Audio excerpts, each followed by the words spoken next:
El Holocausto revela al mundo el horror antisemita en su forma más extrema.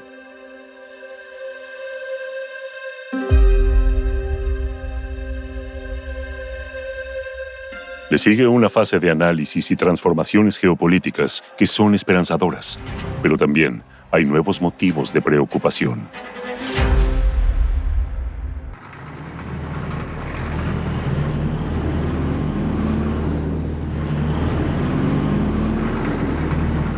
A finales de enero de 1945, en su avance hacia Berlín, la división número 100 del Ejército Rojo descubre casualmente, cerca del frente oriental Auschwitz-Birkenau, el mayor campo de concentración y exterminio del denominado Tercer Reich.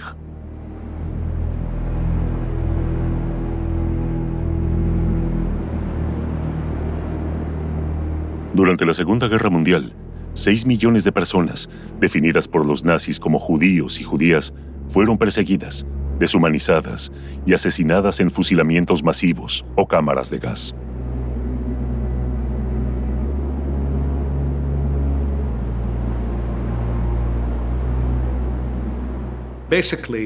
Mataron a 2/3 de los judíos europeos. Hubo sobrevivientes, ciertamente, pero todos perdieron familiares. Familias enteras quedaron desmembradas. Muchos gobiernos reconocieron de mala gana que el sufrimiento de los judíos alcanzó una dimensión distinta al sufrimiento del resto de la población. La mayoría de los que sobrevivieron no recuerdan el retorno con nostalgia. No fueron recibidos con los brazos abiertos. Está la historia de mi padre, que fue liberado en mayo de 1945 del campo de concentración y regresó a su ciudad natal cerca de Auschwitz. Él me contó, tuvimos que defendernos. Tuvimos que defendernos porque muchos polacos querían nuestras viviendas. Se habían apropiado de ellas y decían, ¿cómo? ¿Hay judíos que han sobrevivido y están regresando? Son frecuentes historias como esta. Tras la guerra, 240.000 sobrevivientes del Holocausto retornan a sus ciudades y aldeas natales en Polonia. En 1939, vivían en Polonia 3,5 millones de judíos. En Kielce vivían antes de la guerra 24.000 judíos. Apenas 200 de ellos regresan a Kielce, menos del 1%. Al encontrar sus casas ocupadas por polacos, 160 son alojados en un edificio que pone a su disposición una organización judía. Allí debían empezar una nueva vida. Pero apenas un mes después de instalarse, comienza a correr por la ciudad el rumor de que los judíos tienen a un niño atrapado en el edificio. Supuestamente, habrían secuestrado al niño para extraerle sangre, que necesitarían después de su larga estadía en los campos de la muerte. La familia del niño informó a sus colegas, pues toda la familia Blaszczyk trabajaba en una fábrica de Ludwikow. Los trabajadores se sumaron a la multitud y marcharon después del almuerzo, alrededor de las 12 hacia Planty. Así comenzó el pogromo de Kielce.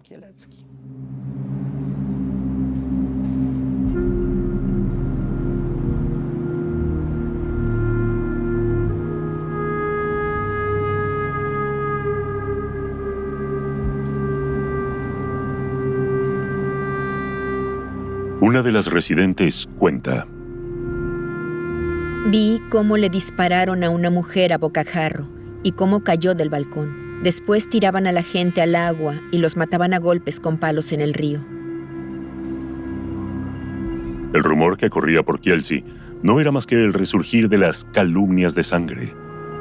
En la antigüedad, se acusaba a los judíos de sacrificar niños para utilizar su sangre en ritos religiosos.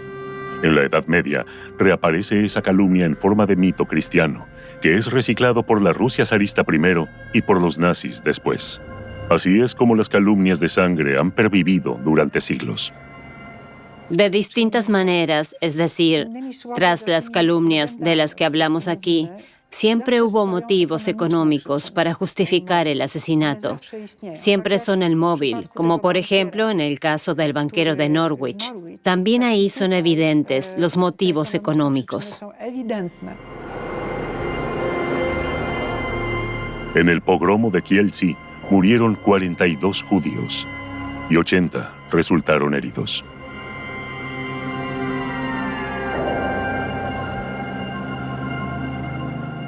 La brutalidad del pogromo arrebata a muchos judíos la esperanza de poder empezar una nueva vida en Polonia tras el fin de la ocupación nazi.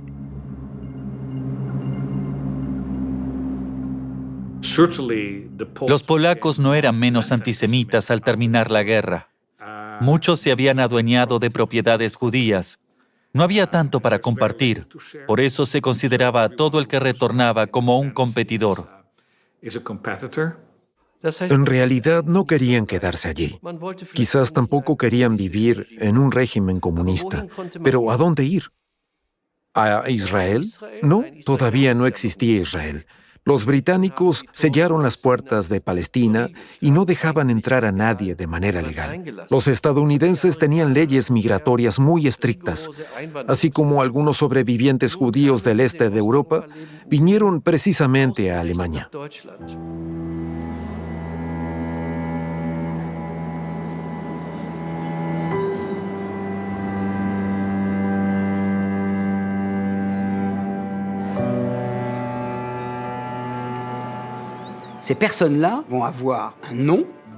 Los sobrevivientes de los campos de concentración fueron calificados como desplazados. Así surgió en el centro de Europa un problema humanitario con 200.000 o 300.000 judíos que decían: no queremos ni podemos regresar de ninguna manera a Alemania o a Polonia.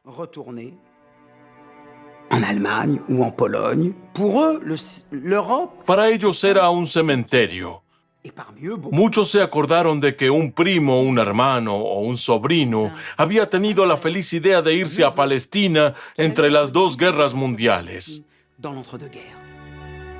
¿Qué hacer con esas personas que han sufrido lo inimaginable?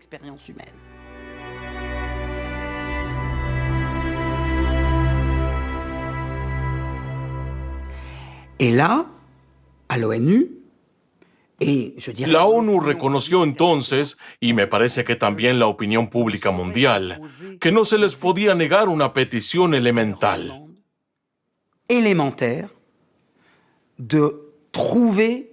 Tener nuevamente una patria que les diera una ciudadanía.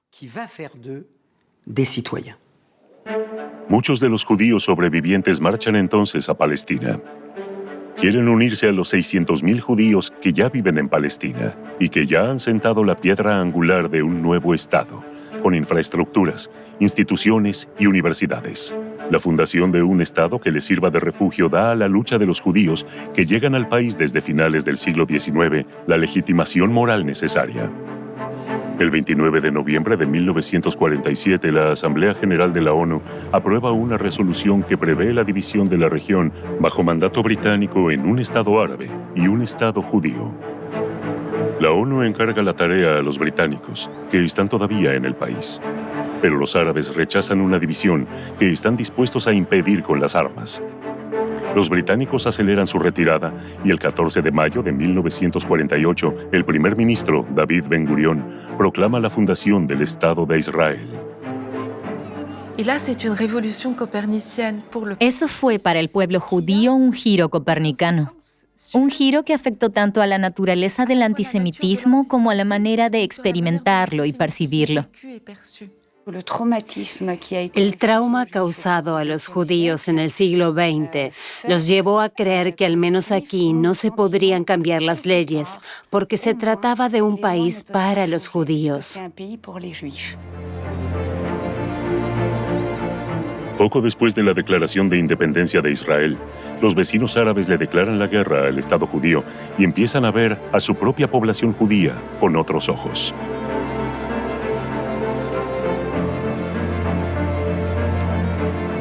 Los judíos de Irak y Yemen son las primeras víctimas de un antisemitismo que toma como pretexto la fundación del Estado de Israel. En el transcurso de 2 años, casi todos abandonan sus países, después de que les fuera retirada la ciudadanía. Tuvimos que abandonar nuestro país como criminales. Los judíos no se atrevían a salir a la calle. Todos comprendimos que no podríamos seguir viviendo aquí. En el caso de los judíos que huyeron de los estados árabes, el detonante fue la guerra de independencia. Pero ya antes había ejemplos de violencia contra judíos en los estados árabes. En realidad es una historia muy larga. En 1948 vivían unos 850.000 judíos en los países árabes. Mientras que en el continente europeo la mayor comunidad judía, con 2 millones de personas, vivía en la Unión Soviética.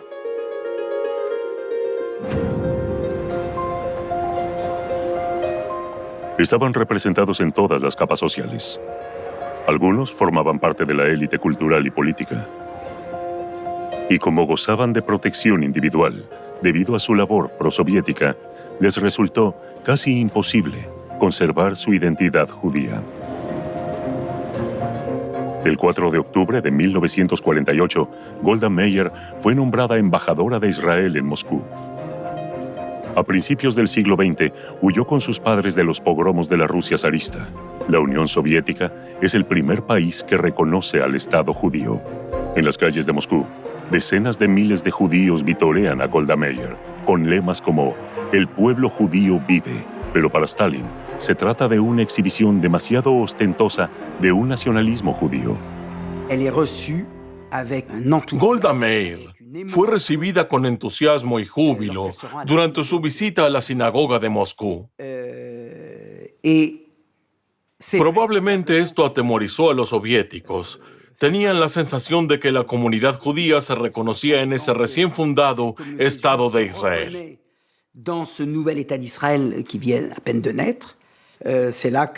A partir de ahí hubo un giro antisemita en la política soviética. 2 meses después, Stalin ordena la liquidación del Comité Antifascista Judío, tras haber ordenado el asesinato de su presidente, Solomon Michols. Stalin teme que peligre el compromiso con el comunismo y combate por ello todas las religiones, estableciendo la identidad eslava como piedra angular. Se prohíben los diarios, las editoriales y los teatros judíos. Y Stalin orquesta públicamente la detención de miles de judíos.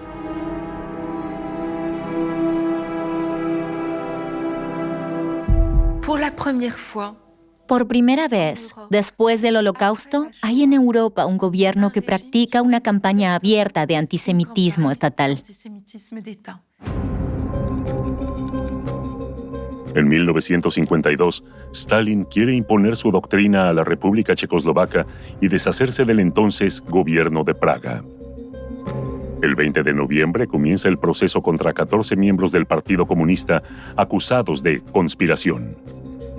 11 de los acusados son judíos. Entre ellos está también Rudolf Slansky, el secretario general del Partido Comunista.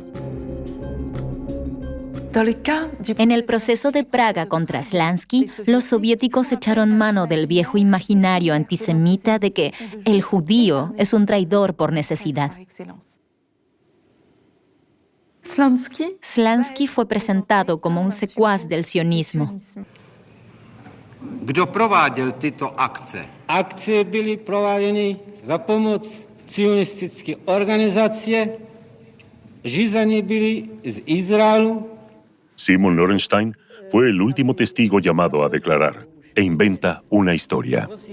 Líderes sionistas tendrían el cometido de destruir el bloque soviético para llegar a controlar el mundo desde una base militar secreta.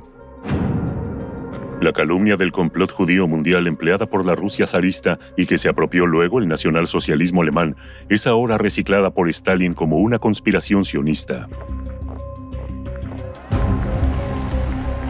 6 semanas más tarde, Stalin escenifica en Moscú un proceso espectacular, el denominado complot de las batas blancas.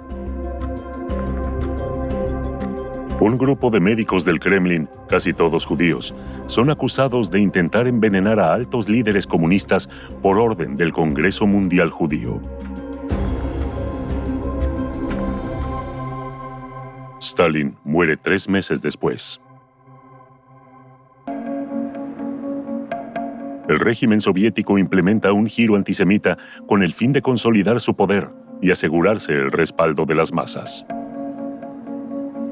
Se reactiva el instrumento político del antisemitismo funcional, muchos siglos después de ver la luz.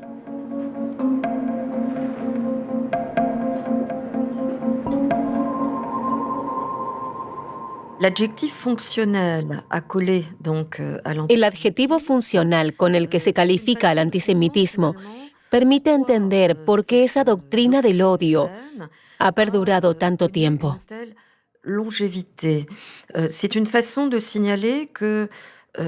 Explica que el antisemitismo sirva en diferentes contextos a personas que odian realmente a los judíos, o a las que les conviene odiar a los judíos, o al menos dar la impresión de que tienen una postura de rechazo.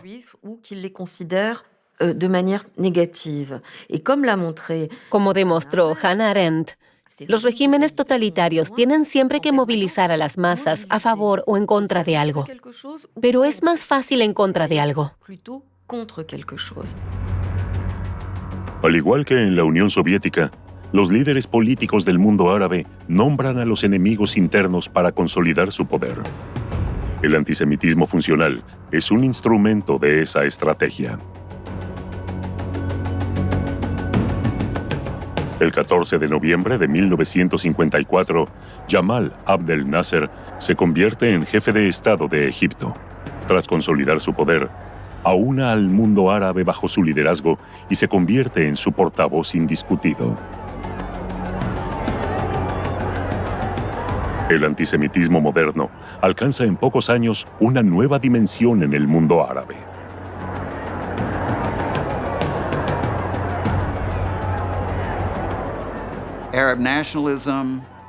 El nacionalismo árabe tiene su cuna en Egipto. Nasser desarrolló una gran admiración por el nacionalismo europeo en general y por el nacionalismo alemán en particular. Veía en ello una vía para restablecer la identidad árabe, el orgullo árabe y el futuro árabe.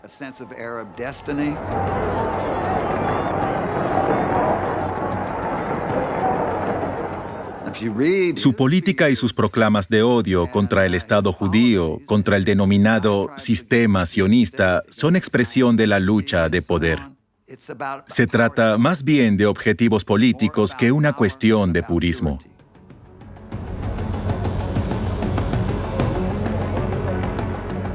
Israel y los judíos centran los discursos de Nasser, quien los denomina el obstáculo que impide un mundo árabe unido.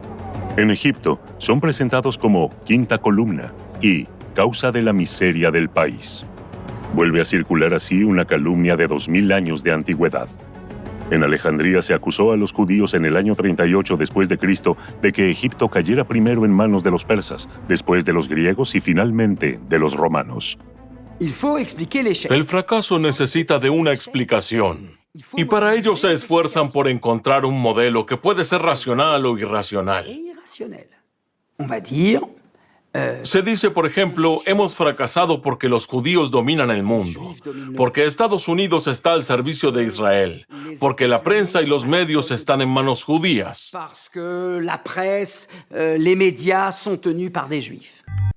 El 30 de agosto se celebra en Lima, Perú, la Conferencia de Ministros de Exteriores de los 77 estados no alineados, desde Yemen hasta Sri Lanka y desde Cuba hasta el Congo.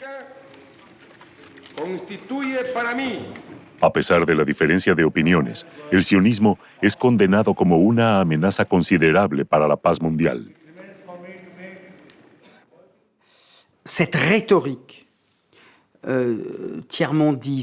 Esa retórica tercermundista o revolucionaria presenta a Israel, no siempre, pero en algunos casos, como cómplice del imperialismo, como un país fascista y racista, forjando así una imagen completamente negativa. Eso comienza con la Unión Soviética, pero se produce luego en gobiernos revolucionarios, que encuentran aquí precisamente lo que algunas sociedades o sus dirigentes necesitan con urgencia para restar importancia a las críticas e impugnaciones. Un chivo expiatorio. El 10 de noviembre de 1975 se aprueba una resolución contra el sionismo por iniciativa de Europa del Este y las naciones árabes. En dicha resolución, la Asamblea General de la ONU, cuyo secretario general era el austríaco Kurt Waldheim, exoficial del ejército nazi, declara al sionismo como una forma de racismo. Esa resolución de la ONU fue anulada en 1991. Pero la asociación entre sionismo-racismo ya es un hecho que parece consagrado. El antisionismo se convierte así en una nueva forma de antisemitismo.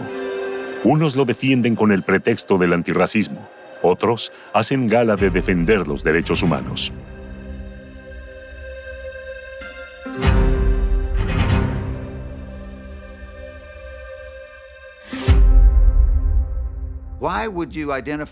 ¿Por qué se equipara el sionismo con el racismo? Porque es sabido que el racismo es algo malo, y nuestro deber moral es hacerle frente al racismo.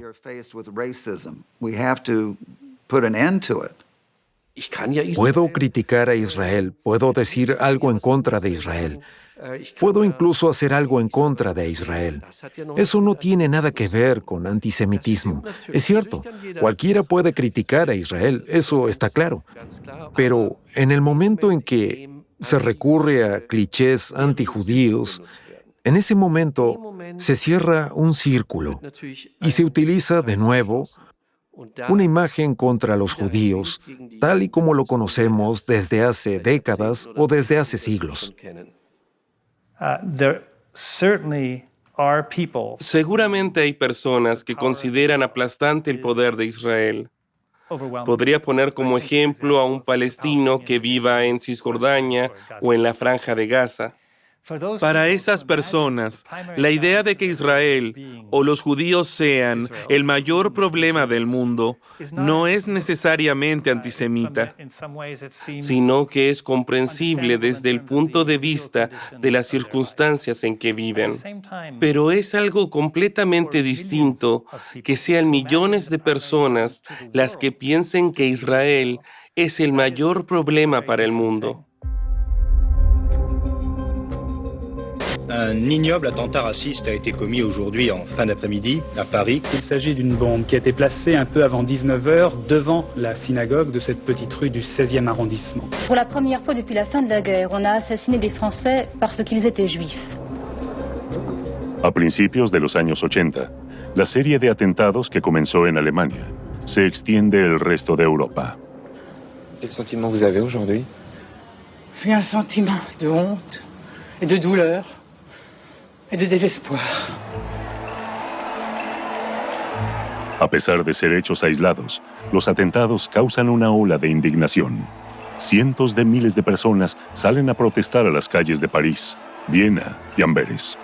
En los 80, aumentan las protestas masivas contra el racismo. En muchos países se tipifican como delito las manifestaciones antisemitas. Crece la preocupación por el destino de los judíos en todo el mundo. Israel, Estados Unidos y Europa son escenario de manifestaciones en apoyo de los judíos discriminados en la Unión Soviética. En esa época, la opinión pública europea se concientiza cada vez más sobre la magnitud del genocidio cometido contra los judíos, al igual que las consecuencias de un antisemitismo llevado al extremo. Los negacionistas del Holocausto aprovechan el momento para difundir su tesis, limitada hasta entonces a un estrecho círculo. Esa tesis se convierte pronto en el axioma del discurso político de la ultraderecha. Es la fantasía antisemita por excelencia.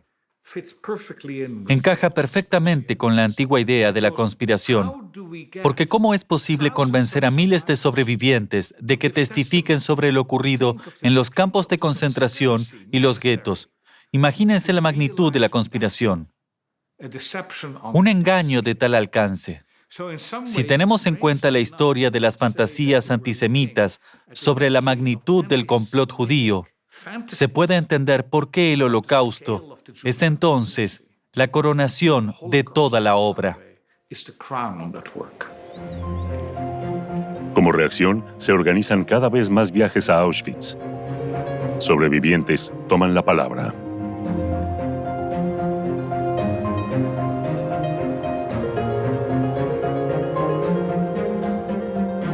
En Reino Unido y Canadá se abren y ganan juicios. Desvelan así el antisemitismo de los negacionistas del Holocausto.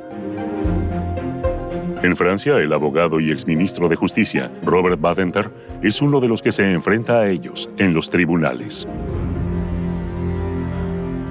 Tout à l'heure encore, vous a répété, oui, cette entreprise, cette escroquerie politico-financière.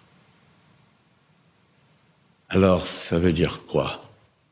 Si on le traduit dans sa vérité humaine comme moi je l'ai vécu, ça veut dire que tous ceux qui sont morts, les parents et les autres, tout cela sont devenus les instruments conscients, utilisés par tous les Juifs. Pour quoi faire? Pour arracher des réparations auxquelles ils n'auraient pas eu droit?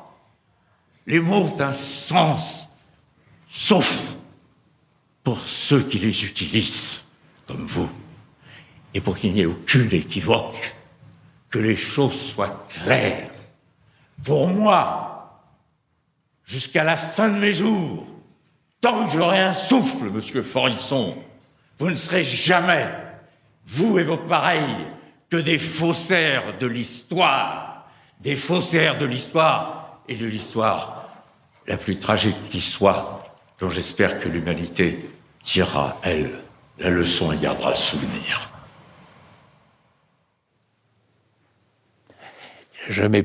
Faurisson nunca quiso responder a eso, pero yo se lo dije a él y a todos los negacionistas del Holocausto. Ustedes no son más que falsificadores de la historia. May I say how deeply grateful I am to the American people, to its leadership in Congress and the White House, and to its many benefactors, and to the survivors, especially the survivors, for helping us further the cause of remembrance.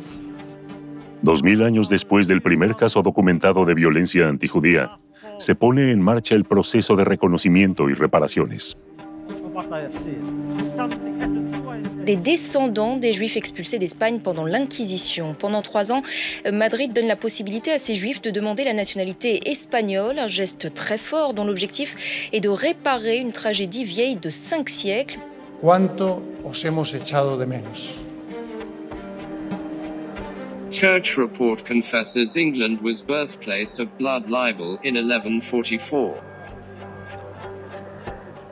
Si on prend l'histoire de l'antisémitisme, En cuanto a la historia del antisemitismo, algunos investigadores han buscado un sistema de antecedentes, de alerta, basado en ciertos contextos históricos. Pero parece que no existe. Vivimos y esperamos que todo salga bien. Pero el mal no deja de volver, a veces de forma inofensiva, otras de forma desastrosa.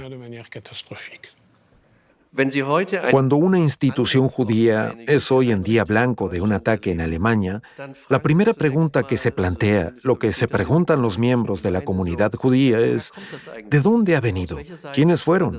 ¿Fueron extremistas de derecha, extremistas de izquierda o fueron fundamentalistas islámicos? Y eso demuestra que tenemos un verdadero problema, porque los judíos son blanco de los más diversos grupos. Les agressions contre des lieux de culte ou des établissements appartenant à la communauté juive. Well, we'll stay with that story now because a new survey of Jewish Londoners says they feel threatened by Islamic 386 actes antisémites ont été recensés. C'est 120 de plus que l'an dernier. Sur la même période, je précise. We must confront the reality that around the world anti-Semitism is on the rise. We cannot deny it. Les actes antisémites ont augmenté de 45% en un an, entre janvier et août 2012. Actualmente se está escribiendo un nuevo capítulo del antisemitismo. Resulta prematuro hacer una lectura histórica porque es parte de nuestro presente. Ese nuevo capítulo es tanto más difícil de interpretar, ya que suscita esperanza y preocupación a un tiempo. El antisemitismo nunca ha sido denunciado, castigado y condenado con tanta vehemencia como ahora. Sin embargo, eso no impide que se manifieste de forma cínica o velada. Ya sea como un discurso de odio, ya sea de forma tímida o encubierta, el antisemitismo existe en numerosas y nuevas formas. Algunos lo difunden sin ser conscientes de ello o sin conocer la historia de fondo. Otros, en cambio, conocen muy bien el pasado que explotan. El aumento del antisemitismo en las últimas décadas no se puede explicar con el antisemitismo de épocas anteriores, ni se puede equiparar con él. El antisemitismo actual no tiene ningún vínculo con el antisemitismo de finales del siglo XIX, como tampoco lo tiene con el de la Edad Media, ni siquiera es comparable con los años 30 del siglo pasado.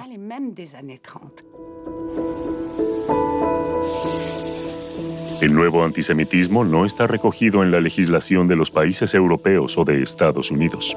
Pero en los últimos años se ha puesto de manifiesto su actualidad, sobre todo en forma de asesinatos o atentados aislados.